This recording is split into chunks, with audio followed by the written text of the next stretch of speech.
Hey guys, what's up? It's me, Thomas. Tonight we are here back with JoshScorcher with another Top 10. Today's Top 10 is the Top 10 Remakes. Yeah, the great ones. Yeah, these are basically games that remade a franchise and apparently managed to revitalize it. So, at least what I'm getting from this remakes countdown. So, without any further ado, let's see what kind of franchises managed to rise from the dead thanks to these remakes. So be sure to like, subscribe for more. Hope you enjoy. Let's go. And I can think of a few, but I'm not going to spoil them here. Let's just enjoy the show.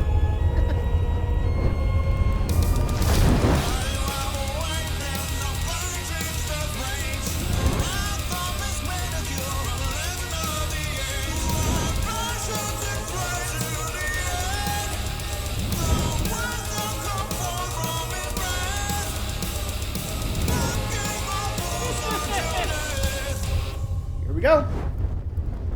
Like it or not, we've reached the age of media where it's much safer to do reboots and revivals of an already existing franchise rather than do something original. After all, why gamble with an original passion project when you can safely cash in on someone's nostalgia? It could be an amazing continuation of a timeless classic, unless it isn't. Or it could be a heartfelt retelling that took everything we love about the original and made it even better, unless it doesn't. Either way, it's bound to get fans talking, for better or worse. And you better believe the same rule applies to video games. Taking an older game and completely revamping it can be either a treat for old and new fans or a total disaster. And today we're giving our thanks to the ones who got it right. But first, I'd like to clear one thing up first. These are remakes, not remasters. And yes, there is a difference. A remaster is basically taking what's already finished and adding a fresh coat of paint to it. Whereas a remake is rebuilding or redoing everything from the ground up. Rest assured, should the need arise, And it will. Fair enough. Need the content. we will do a remasters list someday because they're worth their own video entirely. But right now, let's focus on the remakes. More specifically, how they rank in the following categories. How much they improve over the original. If a remake manages to fix anything that was broken with its predecessor, it ranks higher. How much do they add over the original? As much as we love the OG game, it could always use a little something extra to make it feel fresh. And more importantly, how much do they recapture that nostalgic feeling of playing the game when it first came out? Will it offer a similar amount of heart and dedication that the title deserves? Even if for one I wonder if it's brief gonna do moment, like a bad will it remake. tug at our if you get heartstrings leaks, and make us say, Good to see you again, old friend. Mountains can't be friends. Well, we're about to find out. So let's start. Let's start number 10. In 1993, the Legend of Zelda franchise Link's took its Awakening. first step into the world of handheld gaming with Link's Awakening for the Game Boy, and eventually the Game Boy Color. It DS? takes our boy Link outside the land of Hyrule and far away from Zelda. Not much of a Zelda game then, is it? You steal all the credit for work that Other other people do. Anyways, he finds himself stranded on the island of Koholint, and the only way to escape is to traverse across the island and awaken the Windfish. Oh, and spoiler alert, It was just a dream. yeah, they Yeah, really Como. pulled the "it was all just a dream" card, and yet they made it work. Seriously, there's actually a friggin' moral dilemma that stopping the dream makes everyone on the island disappear. Already, that earns this game a lot of brownie points. But the addition of an engrossing story all at the palm of your hands is just icing on the cake. That being said, it wasn't without its boo-boos. Critics weren't too keen on the monochromatic graphics. I can make good graphics. You better make good graphics. I'm supposed to release a video computer game on TV without this graphic. Luckily, the Game Boy Color version improved the graphics a skosh, but there was still the sure, issue of the skosh. awkward controls. Still, that didn't fully deter from a solid Zelda game, but what could they do to make it better? Oh, that's easy. Turn Link into a child's plaything! 2 decades later, Toy in hype. comes the 2019 remake for the Switch, and it blew everything we liked about the original Dang. out of the water. For starters, they gave the graphics a welcome style change with 3D Look graphics at with that. toy-like characters and a diorama world. It's honestly adorable looks and makes the kinda game good. stand out a whole lot more. Adding to it, the tilt-shift visuals still perfectly capture the Game Boy's POV for the modern setting. And to really spice it up, they added a new feature where you can customize your own dungeon levels. something that any Mario Maker fan can appreciate. But there's a catch, because there always is. For everything they fixed and got right, there's still the occasional setback. In this case, the improved graphics bring with them the occasional slowdown issue where the game lags if too much happens on screen. Unfortunately, this is bound to happen with HD graphic games, and it's annoying, but I don't think it's enough to damage a major upgrade to an already enjoyable game. But that's just me. And I think, again, limitations of the Switch, so they're gonna do it right. Anyway. Despite being on the far more powerful PlayStation, Tales of Destiny wasn't really much of an improvement over Fantasia. The attacks were still incredibly slow, and the game would pause anytime a spell got cast. Yeah, really putting the action in action RPG there. Fortunately, all this was completely fixed in the remake. Right off the bat, the presentation is absolutely insane. Seriously, it looks good almost 16 years later. By far, the biggest improvement the remake made was the combat. It manages to accomplish the task of being insanely over the top while also being surprisingly balanced. Right off the bat, the TP system was removed and replaced with a new one. Having to hoard items was now a thing of the past. Half of your characters have elemental weaknesses, which means you have to pay attention to the attacks enemies use and plan out your party. The enemies also have their own weaknesses and resistances as well, including those to physical damage types. Since characters often focus on one element, it means that it's often required to switch characters in order to win, unlike other games in the series where you can just steamroll everything as the main character. Weaknesses deal more damage, and resistances take less on higher difficulties, so this gives a risk-reward system while also keeping things fair and challenging, unlike some other games. Enemies do not randomly break out of combos either. Instead, they have a meter that builds as you attack them and break out when it's full. However, enemies cannot break out in the air, meaning juggling is the most efficient way to combo. Tekken players, this is for you. Doing so requires timing your attacks with your allies, so you have to work as a team while also managing your own attack cooldown. This completely solves the problems other games in the series had of enemies breaking out whenever they feel like it or being complete punching bags. Among those who have played it, Tales of Destiny is often considered to be the greatest game in the series, and for very good reason. If we could only get an official English release. Man, the Japanese get all the cool stuff. You ain't wrong. Thanks, Joey. Joey ain't wrong there. You do. Alright? I've talked about Ys a few times in the last year, and I bet most of the people who see those entries have zero idea what the heck I'm talking about. What the f is that? Well, time for a quick history lesson. Ys is one of the oldest action RPGs around, with the first game coming out all the way back in 1987. 5 months before another lesser-known video game series got its first release. You may have heard of it. I think it was called The Ending Escapism, Terminated Tale, The Last Story. Oh, wait. Yeah, Ys is one of the pioneers for both action RPGs and great soundtracks and games. Though I admit the earlier games love taking Zelda's homework, changing a few things and slapping its name on it. Well, okay, it isn't that bad, but there are a lot of similarities between both early games. It isn't surprising that when most of the earlier games got remade, they went in wildly different directions to match what Ys was doing at the time. The two that got the most changes were Ys 3 and 4. Ys 3 started out as a 2D platformer with large difficulty spikes that came in randomly. Huh, that sounds familiar. It was also stage-based and relied on you using your shield and sword at different angles to fight enemies. In 2005, the game was remade, not as a 2D platformer, but as a 2.5D action RPG. And no, they didn't base it off of Phantom Hourglass or something else like that.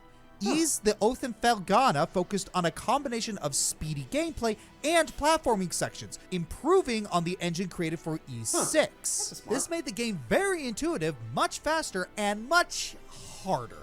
Even with no invincibility frames and no consumable items, the gameplay doesn't feel unfair, though it will be one of the hardest things you play if you attempt it on Nightmare or Inferno difficulty. Still, to this day, it's considered one of the best Ys games. Ys 4 has its own complicated history, though. It was originally licensed to 2 other studios, so 2 Ys 4s came out within the same in-game region, but with 2 different stories. Yes, you heard me correctly. No, I don't understand it either. What matters is that one of these 2 games, Ys 4 Mask of the Sun, got a full remake in 2012 by Falcom, finally making it canon to the Ys timeline. Yay! Ys Memories of Selketa continued the new battle system introduced in Ys 7, making it more of a party-based action RPG than just using at-all. It improved the battle system, making it more streamlined and more action-focused than before.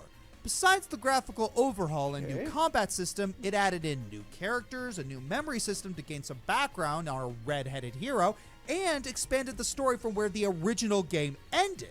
It was the equivalent of going from Link's Awakening to Tales of Berseria. That was the difference between the two games. It's amazing how the difference between the remakes compared to the originals is to the point where the only things that are really similar are the stories. Considering Falcom does its best to make sure a lot of its more popular games are still brought to modern consoles, probably won't be the last we see of these remakes. We may finally get a good Ys 5 remake. Watch it. The Ys fans will get that one. Yeah, honestly, never heard of that. I barely even play Ys. And I played one of them, but I don't remember which. I don't know. There's just a lot of story I think you really got to get behind if you want to, but who knows? Maybe we'll go the way of Persona. Like, it will suddenly explode in popularity, which could be if they play their cards right, but anyway, so I wonder if Persona 4 Golden's gonna be here, or at least one of the Persona remakes. Like, let's be real, FES, Golden, Royale, one of those three has got to be on here, right? Maybe, I don't know, but I feel like Golden might be, because I definitely remember playing that one, you know? I mean, you know what I mean. Well, let's just hope it is, but moving on. I love the music of this.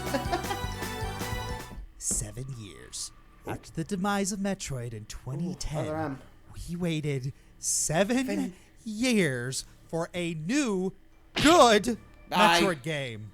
It was really rough, but it was worth it.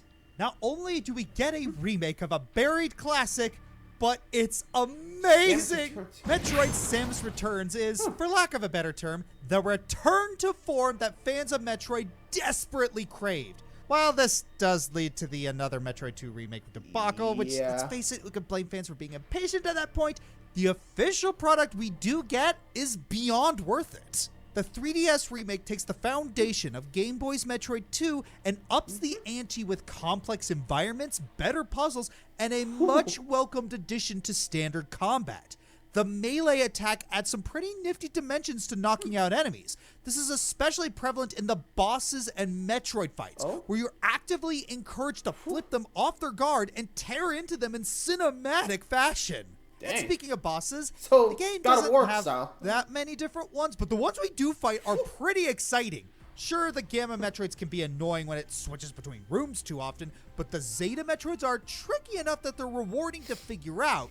And the Mega Metroids are a glorious step up from Fusion, laser beams and all. The new bosses are amazing too. Diggernaut is one heck of a brain blaster that really puts your Metroid expertise to the test. And I will die on a hill when I say that Ridley's fight is still freaking spectacular. Now, yes, a lot of people will continue to compare this game with another Metroid 2 remake, and understandably, people do find its gameplay tighter and the pixel style much more appealing. While I definitely agree with that, I don't believe it's worth dismissing what the official remake set out to accomplish either. Especially when you look at the epilogue. I'm not going to get into too much detail for those who haven't experienced the full thing, but let's just say, eat your heart out, Other M. This is how you do an emotional scene. All in all, let's just be grateful that Nintendo hasn't chosen to leave Metroid for dead, unlike other franchises, and has decided to improve upon what's familiar so they can get back on the right track. And thanks to that, I got aboard the Dread hype train, and I'm ready for the rides to come. I don't know what Metroid's gonna come out next. Alright, number 6.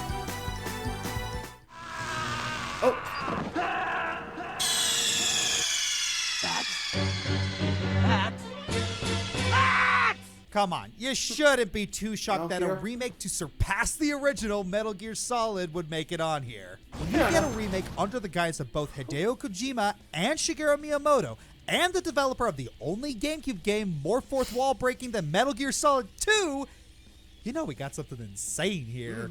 Like most of the remakes on here, they really went all out building this game from the ground up. The gameplay was improved to be based on Metal Gear Solid 2, allowing for more ways to interact with enemies and increasing their AI as well. This also included the option of a first-person mode, which really helped with aiming.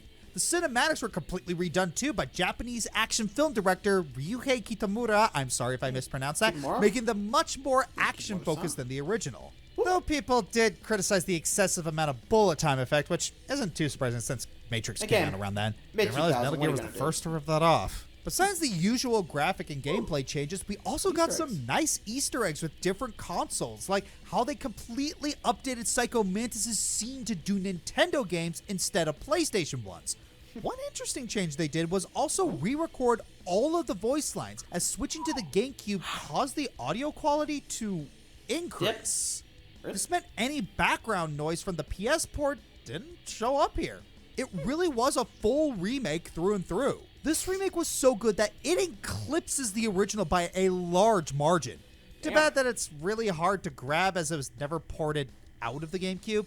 Even when they moved all of the games to PS3 with the Legacy Collection, we only got the original version. Still, if you're able to get it, please do, as it is fantastic. Yeah, I'm surprised they haven't moved that to PC yet. Like, I mean, again, Nintendo's kind of a stickler to the jailbreaks, but who knows? Sooner or later, we might be able to do that. But, gonna be tricky. It's Nintendo hardware, so, yeah, I wish the jailbreakers good luck. Next, number 5. Maybe Super Mario 64 DS needed longer in the oven. Rebel Luigi, you're a fantastic YouTuber. And with all due respect, no. Just no. Super Mario 64 is already considered a timeless classic on its own. While the game doesn't necessarily have perfect controls, it never demanded you always do everything precisely just to beat the game. There's that strangely charming edge of flawedness to how the game plays that makes it such an enticing challenge for the fans of Mario and 3D platformers alike. And in my opinion, the DS remake is the same, but in many ways better. Let's look at just how much the game adds on top of the original. Multiple new characters to play with, including Yoshi, Wario, and yes, the L is indeed real. It's been so for a while now. Each character has their own special perk, like Mario's all-around movement, Luigi's speed and jump height, Wario being the absolute unit we all love, and Yoshi having his signature flutter jump and craving for Goomba flesh. Each character is interesting and fun to play, especially since they give us a different look at how each of the old Mario 64 levels work with different physics and mechanics. But that's not all it has. The game's got a handful of new levels, challenges, and boss fights to throw at us, and they're all really well done. Seriously, where else are you gonna find a Goomba King fight that's actually mildly challenging? And the mini-games? Do I even have to elaborate? You know them all. Wanted, Trampoline Time, Bob-Omb Squad, Shell Smash, Sword Explode, all of Luigi's card games. There's a lot of mini-games here worth your time to play and unlock. I'd even dare say these alone are worth the whole game. So with that out of the way, No kidding. let's talk about the controls. Yes, the D-pad substituting the control stick can be weird. In fact, the DS as a whole has had complaints about its button scheme holding back certain games for a while. But is it really that bad? Let's be honest, Mario 64 controls have always been kind of awkward and take a level of thought to get used to, even with the control stick. I know some people have actually enjoyed using the D-pad more since the movement feels less wonky to them. So, especially for first-timers to Mario 64, I'd say both controls have their own learning curve that takes a bit of time, but it's never a chore to get used to. So considering the controls didn't hold the game back for me at all, the game as a whole feels like a straight upgrade. The graphics are nicer, the content is more than enough to keep players busy, and being able to take it to go is just the icing on the cake. Sure, many people would still rather play the original, but for all that it's worth, this is one remake fans shouldn't sleep on. I mean, it does look good. Not bad. It's the only one you shouldn't really sleep on. I agree. 4? There are a few JRPGs with the brand name recognition that Final Fantasy commands. Years before Pokemon was a glimmer in Satoshi Tajiri's eye, the original Final Fantasy was saving Square from going the way of the dodo. For good or for ill, when it comes to such long-running franchises, there will be games that define the franchise, and for a while, Final Fantasy XIV has made leaps and bounds in that direction. Though I doubt it will ever eclipse the legendary place Final Fantasy VII has in the Final Fantasy community and the public consciousness as a whole. Of course, this is a list of remakes, and the original Final Fantasy game came out in 1997. Few remakes are lucky enough to have so many of the people who worked on the original come back to work on the remake. Yoshinori Kitase, Tetsuya Nomura, Kazushige Najima, Motomo Toriyama, and Nobuo Uematsu all returned. All of them now had 15 years more experience under their belts. All of them had 15 years to think about what had worked about the original, what regrets they had, and wishes that had gone unfulfilled. They could have played it safe. They could have simply remade Final Fantasy VII with modern graphics, sound, voice acting, and maybe some minor story fixes and left it at that. After all, Final Fantasy VII is widely regarded as a classic, a game that people adore. Instead, they decided to boldly charge ahead. The story, the gameplay, the characters, the graphics, everything was looked at with a critical eye. They weren't afraid to make the changes they wanted. This wasn't just going to be Final Fantasy VII, but prettier. This is going to be a true, from the ground up remake. Yeehaw. However, while I applaud their ambition and creativity, the fact of the matter is that what we have so far is only part one of what's supposed to be 3 parts. We only have the first disc. So without knowing how the rest of the trilogy goes, I can't really place it any higher on the list in good faith. Still, Fair I enough. eagerly await what comes next. If it ever comes out, please come out. You gotta make sure they take their time, so I'd say release when you can, you know? Oh. Enough said. Live and Live live. Alive is a fascinating experience. It's an RPG with a grid-based battle system that encourages strategy based on positioning and range. And for the time it came out, it's pretty much on par with Legend of the Seven Stars with how fresh it is to have a non-linear RPG system. And the stories pay homage to various genres like Kung Fu, Sci-Fi, Fighters Tournament, and even Shonen Giant Robots. Now there's a new twist on a tired old gag. You said it, Joe. All of these have their own interesting twists and turns that seemingly build up to something bigger. Looking at the original, though, the age really shows. While the stories are still great, the gameplay really doesn't do much in terms of polish and intuition. They just throw you to the lion's den without explaining to you how the mechanics work, and you're supposed to just figure things out on your own. And to be fair, that's what gaming manuals were for back in the day, but any who played the fan translations were SOL on that front. Good luck. Yeah, for a game with a lot of features to keep tabs on, that can be a big turnoff. Doesn't help with the game's vague sense of direction, you're probably going to get lost not knowing how to progress the story. The near future chapter is the most guilty of this. Thankfully, the remake did wonders in improving that by giving us a slew of tips we can refer to whenever needed, as well as clearer indicators of elemental moves and weaknesses. You have no idea how much more fun battling feels with all of these on hand until you actually play it yourself. And if getting lost isn't your cup of tea, there's a radar that can help you get wherever you need to. It's definitely useful, but again can throw its fair share of curveballs whether we like it or not. But even with all that aside, the presentation is legendary.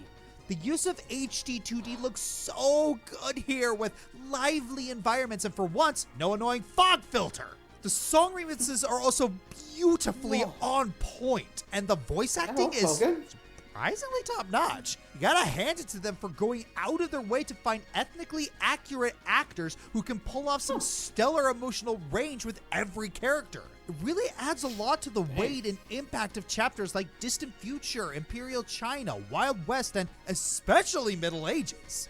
The game still isn't perfect, of course. It still has its fair share of self-indulgent storytelling and tendencies to be frustrating for no real reason. Anyone who did Pacifist Edo Japan knows exactly what I'm talking about. But even then, it weirdly adds to the experience. It may not be spotless, but the tight experience Live Alive offers on top of how gorgeous it is will certainly keep players coming back for more. If you haven't played it already, go for it. Trust me, what I have planned for the future, you're not going to want to miss out. Fair think I might have to do that for a live stream. I'll do that. I'll do it the next chance I get. For over 2 decades, players of the Hello, original Resident Evil 2 have cried out in anguish over the same need and desire. I gotta go to the bathroom. But there was no bathroom to be found, and we were left to suffer.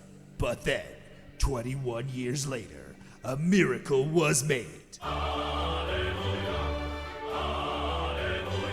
Capcom witnessed our torment, and they gave us something we desperately needed.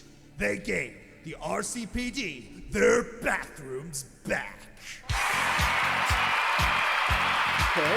The original Resident Evil 2 for the PS1.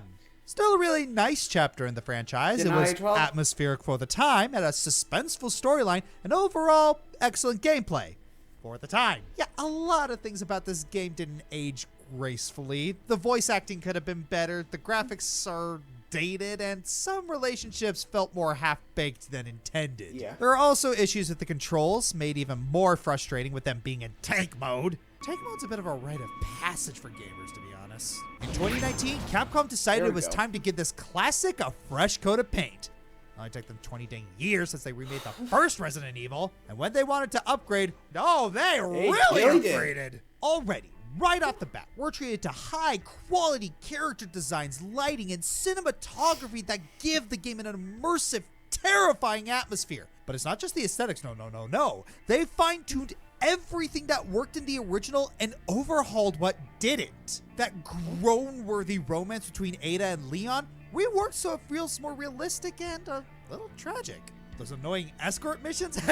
Bye-bye. Oh, and the zombies? Way more terrifying and challenging. Now they feel much more like a legitimate threat, especially since they won't fucking die! Which brings me to one of the most welcome changes of all, Mr. X. Yes. The big lumbering muscle of the original game, Mr. X was, I mean, yeah, you obviously didn't want to be caught by him, and he knew how to make an entrance, but getting away from him didn't really feel that satisfying. That all changes in the remake. Along with being a lot more unsettling to look at, they also amped up his AI, taking inspiration from Nemesis from RE3, and making him way more adaptable. Now he feels like a legitimate stalker, and the minute you hear those heavy footsteps, you can feel your heart jumping out of your chest like a bowling ball. You're gonna have to work fast and smart if you want to make it out alive. And yeah, naturally, there's always gonna be a few kinks along the way. Claire's campaign isn't that different from Leon's, the police station is more of a maze, etc., but RE2's remake managed to fix the original's errors, add more spit and polish to what made it great, and even took some of the best elements from other Resident Evil titles, all rolled together in a love letter to a great horror game and made all the more horrific. Thankfully, I don't scare as easily. Sure about that? Don't tempt fate, dude. At least most of the time. Enjoy Mr. X, my friend. Honorable mention, please. Nier Replicant, fresh new look and voice acting. Half-Life Black Mesa, started as a mod and then grew to a game all its own. Ooh. Kirby Superstar Ultra, not much to improve over the old classic, but the gallons of additional content are worth it. Oddworld, new and tasty, completely remaking a 2D classic from the ground up, and it translates super well. Call of Duty 4 Modern Warfare, it would be on the list. Very high on the list, if not for ActivePlace's greed limiting play. Shadow of the Colossus, still debatably inhumane, and not entirely sure if this isn't just a remaster, but undeniably fun and harrowing. To each their own. And the #1 remake is... I'm sure you all saw this coming, but what would a list about remakes Pokemon. be without talking about HeartGold and SoulSilver? Did someone say HeartGold and SoulSilver, my absolute favorite games of all time? Hey, Ari, good to see you again. Oh, no, Come on, Josh, these games are important stop. to me. Look, this I need is to my talk about countdown. it. This is You my can't territory. Get out. Oh, look at me. Hi, Ari. I am the captain now. Pokemon has Hi, a Jack. long history of remaking older generations in the format of the current gen. Some generations more than others. I'm looking at you, Gen 1. It's a trend that started in Gen 3 with the first remakes of Gen 1, Fire Red and Leaf Green. Oh, what innocent children we were. While Fire Red and Leaf Green were decent games, touching up Gen 1 with the modernizations of Gen 3 like abilities and natures, they were still just Gen 1 with a better coat of paint. At least that's better than what happened with BDSP. Rip my second favorite generation. Then Then Gen 4 rolled around and Arceus saw fit to bestow us all with the glory that is HeartGold and SoulSilver. Where Fire Red and Leaf Green were just Gen 1 done again, HeartGold and SoulSilver blended both Gens 2 and 4 together, but it also added plenty of their own additions. You can walk with your partner Pokemon! Game Freak, why is it 13 years later and this still isn't standard in every game? Yes, you put it in Scarlet and Violet, but even then it's not the same. I digress. Johto is brought to life beautifully in the Gen 4 engine on the DS. There are some areas of the game that I could just stare at for hours. They're so gorgeous. Mwah! Oh, yes. Ekrotique. Oh my goodness, it looks beautiful. The movie where Lugia and Ho-Oh show up. Yes! The sound design is also an absolute treat to listen to. Lugia and Ho-Oh finally got their own songs. Like I said before, Legendaries didn't get their own themes until Suicune did in Gen 2. Not even Lugia and Ho-Oh at that time. Even after you become the very best, like no one ever was. There's the fun, if shallow, Pokeathlon that has some actually pretty decent prizes. Catching Pokemon based on what the radio station is playing, the much-beloved Battle Frontier that still hasn't made its return even in the Gen 4 remakes, excuse me, and of course the trippy ruins of Alph. I know of people who have maxed out the in-game clock. And finally, you can actually get all the phone numbers for all the gym leaders in both Kanto and Johto, and you can fight them all with advanced teams from all of the generations, like 1, 2, 3, and 4. Yes, please. Okay. Now, I would be remiss if I didn't admit that Omega Ruby and Alpha Sapphire had been in contention for this slot. However, while those are both amazing remakes in their own right and arguably have higher highs than HeartGold and SoulSilver, they also have lower lows. HeartGold and SoulSilver are just deep, enriching experiences from start to finish. It doesn't need to rely on gimmicks like flying on a Latios' back to find Hoopa rings that take you to random legendaries. It doesn't need Mega Evolving, Primal Reversion, busted Sky Noodles, or even an added episode. They just made the original game, but better. Keep in mind, though, there is only one thing missing. A Switch port. I'm waiting, Nintendo. Where is Mama's port? I want to play it on the big TV. I'm the Fiery Secretary, he's the Fiery Joker, and which one of his lists do you think need to be remade? But, wait, what? Uh-oh. Ari! Have fun, dear. Yeah, you know he's gonna have to get back to that. Funny. I mean, hey, you really got a lot to make up. Anyway, so hope you guys enjoyed that one. Honestly, was expecting Persona, but I guess it wasn't much of a remake. Anyway, till next time, guys, like, subscribe for more. I'll see you guys around. Laters.